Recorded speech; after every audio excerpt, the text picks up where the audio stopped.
Irmãos, graças a Deus nós estamos na aula 7. Essa sétima aula é sobre o livro de Deuteronômio. E como estamos tratando de Pentateuco, o Pentateuco são os 5 livros da lei: Gênesis, Êxodo, Levítico, Números e Deuteronômio. E essa aula, então, a nossa sétima aula, de um total de 8 aulas. Nós vamos falar sobre o livro de Deuteronômio, que é o livro chamado de repetição da lei. Esse título não é um título adequado, mas foi o título dado pela Septuaginta, a tradução grega, porque eles entenderam equivocadamente, a palavra de Deuteronômio 17, 18, que falava sobre uma cópia da lei, uma cópia desta lei.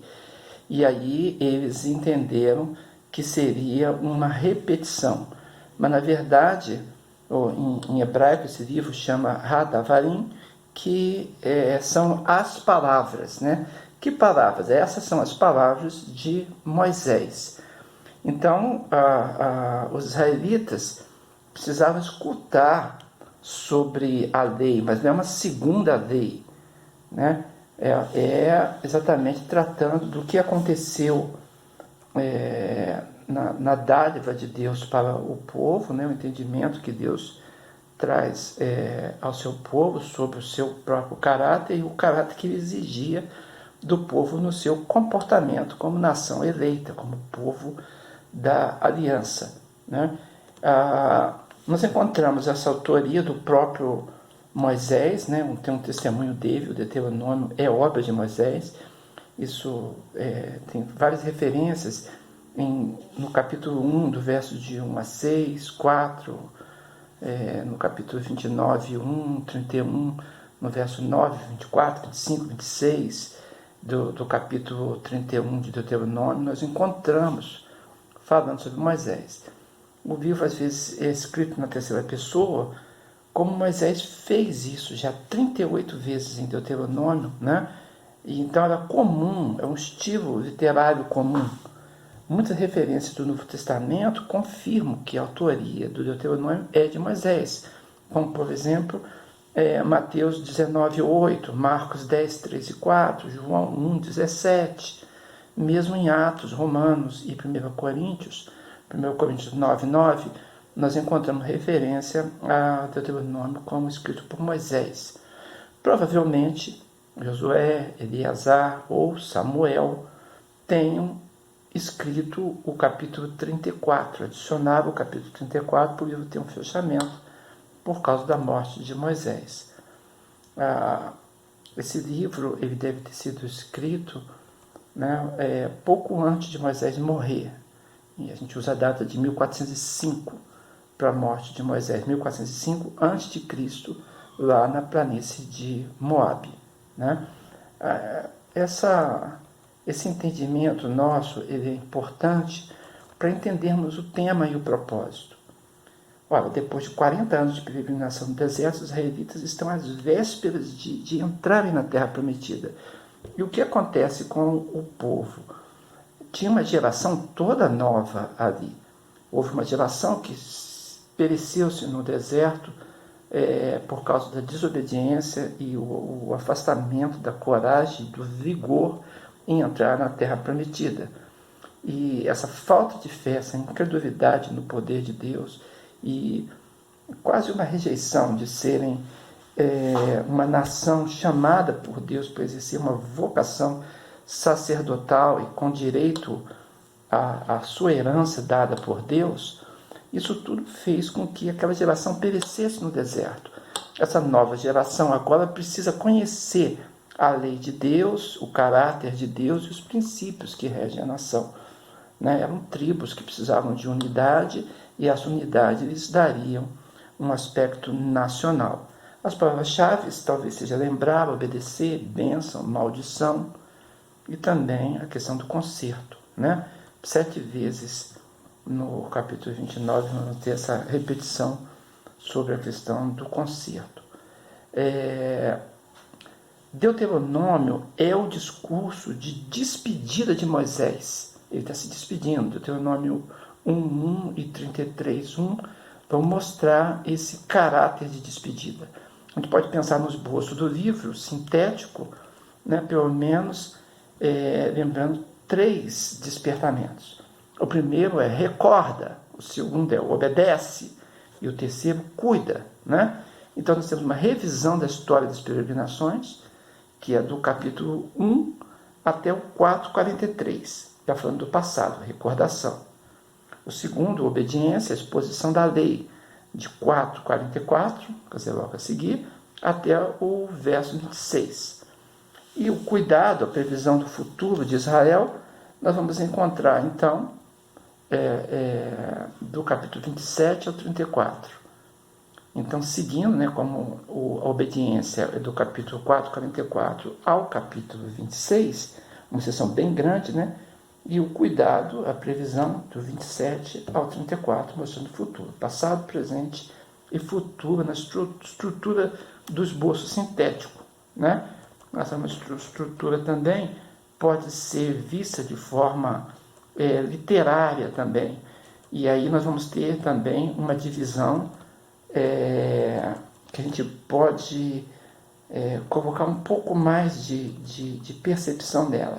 E aí, nesse caso, nós vamos ter os 10 mandamentos, né, apresentados no livro, que é a estrutura literária, com o primeiro mandamento, do Deuteronômio 6 a 11, o segundo mandamento, o mandamento primeiro, a autoridade divina, 6 a 11, o segundo mandamento, a dignidade divina, né, o Deuteronômio 12, o terceiro mandamento, compromisso com a divindade, de Deuteronômio 13 até 14:21, o quarto mandamento, direitos e privilégios de Deus, né, do 14:22 até o 16:17. O quinto mandamento, autoridade humana, está no Deuteronômio 16:18 até 18:22. O sexto e oitavo mandamento, dignidade humana, de Deuteronômio 19 até o 21. Depois nós temos ainda no 22, 23, até o 24:7, né? E no nono mandamento, compromisso com a humanidade, do Deuteronômio 24, do 8 ao 16. E o 10º mandamento, direitos e privilégios humanos, de Deuteronômio 24:17 até 26:15. Então, é uma divisão interessante para compreendermos, né, uma estrutura literária em que o livro é montado. Existem grandes princípios teológicos em Deuteronômio, né? Amor, o amor a Deus, né? Deuteronômio enfatiza o amor a Deus, e o amor de Deus por Israel, e a necessidade do amor do homem para com Deus e do homem para com o homem, a necessidade do amor estrangeiro, ajuda. O amor é visto como a maior motivação para o cumprimento dos mandamentos. Temos a questão do Shema também, né? O chamado a ouvir, né? Ouve Israel, em Deuteronômio 6:4, né? Shema Israel, Yahvé Eloheinu, Yahvé Erá. É a palavra do hebraico que diz: ouve Israel, o Senhor, seu Deus, é o único Senhor. Então, mostrando essa unidade em Deus e a unidade de Israel na fé em Deus. Nós temos 5 leis espirituais de Israel: temer ao Senhor, o andar em todos os caminhos que o Senhor colocou, o amor ao Senhor, o servir ao Senhor de todo o coração, né, e de toda a alma também, e guardar os mandamentos do Senhor. Existem bênçãos e maldições também ditas no livro. No Deuteronômio, do capítulo 28 ao 30, diz que Israel devia obedecer por tudo que Deus fez para com ele. Então, retribuir o amor, o favor, a proteção de Deus. A obediência traria bênçãos e a desobediência traria castigo. Também o livro fala sobre o perigo da idolatria e a instituição também da profecia, o anúncio de um novo Moisés, novo líder, novo libertador, e que está apontando para Jesus Cristo, segundo a interpretação do Novo Testamento. Todos esses são temas muito fortes no livro, né? E a gente encontra, é claro, Cristo retratado no livro de Deuteronômio. A declaração acerca de Moisés em 18:15 é um dos retratos mais claros de Cristo. O Senhor teu Deus te suscitará um profeta do meio de ti e de teus irmãos, semelhante a mim, e a ele ouvirás. Além disso, Moisés, como tipo de Cristo, é um personagem que preenche os critérios de profeta, né? Capítulo 34 vai falar sobre isso, do 10 a 12. Também os critérios de sacerdote, 32, nos versos 31 a 35. E ele também representa a figura do rei. Embora Moisés não tenha sido consagrado rei, ele funcionou como governador de Israel, uma liderança teocrática da nação, no capítulo 33, 4 e 5. Bem, essas são a apresentação do livro de Deuteronômio. Agora, irmãos, vamos pensar um pouco aqui. Nós temos uma cronologia do êxodo, né? A cultura cristã, ela alia-se a uma tradição mais antiga judaica que aceita a reivindicação que o próprio Deus está por trás do Pentateuco, que foi Deus, a mentalidade que construiu Deuteronômio é a mentalidade divina, é o Senhor que está agindo, né? E que Moisés é o personagem humano. E isso nos dá muito entendimento e compreensão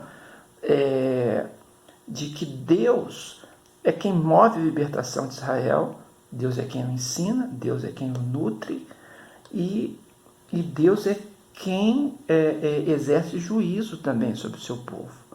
Então fica muito claro que o pecado é castigado e que existe uma recompensa, e uma recompensa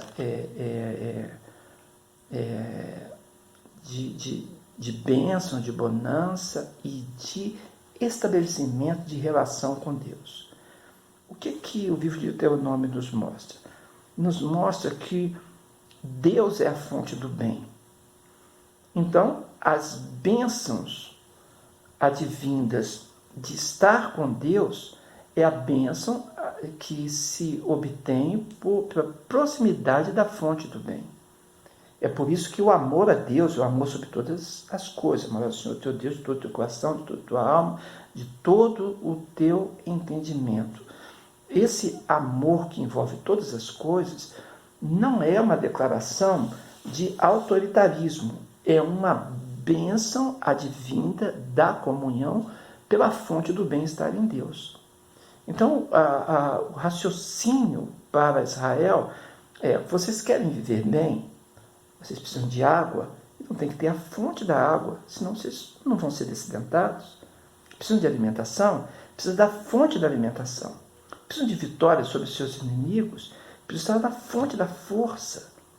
Vocês vão pelejar para poder serem uma unidade e vencerem na comunhão e na bênção de serem um.